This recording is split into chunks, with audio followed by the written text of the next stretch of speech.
He was there at the start of D-Day, the biggest military invasion of all time. And he was there at the start of the invasion of Okinawa, the largest amphibious assault in the Pacific in World War II. Few men experienced both. You're about to meet one who did.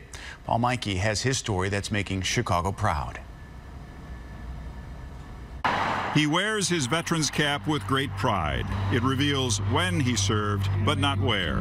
John Ulinski enlisted in the Navy at 18. He was assigned to the newly commissioned USS Okinawa. To England they sail and wait.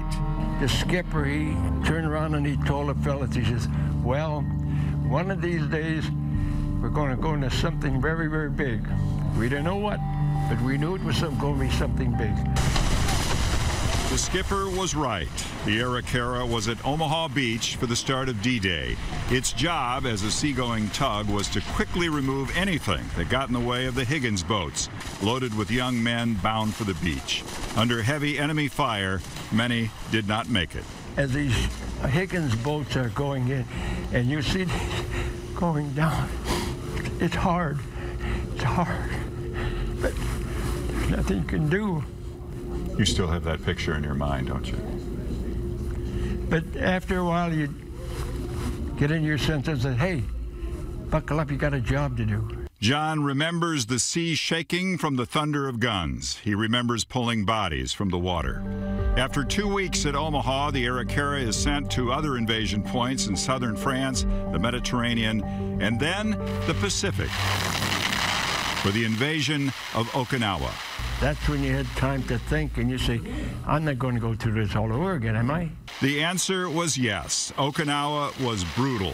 Weeks of zigzagging to avoid aerial bombardment and kamikazes while towing half-wrecked ships. The Okinawa was vulnerable, but never hit. It would later come close to capsizing in a typhoon.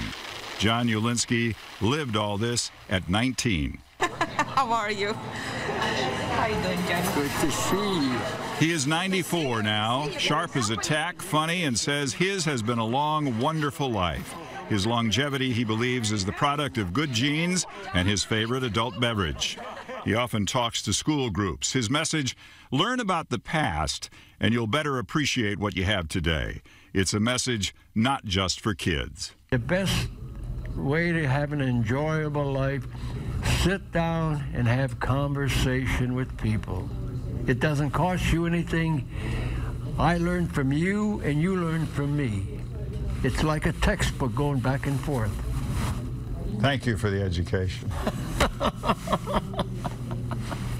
And thank you for your service. He is a witness to history. It's easy to understand why John Ulinski wants everyone to know he wears his veteran's cap with great pride. Paul Meinke, ABC 7 Eyewitness News. Hey, if you like that video, be sure to subscribe to our ABC 7 Chicago YouTube channel.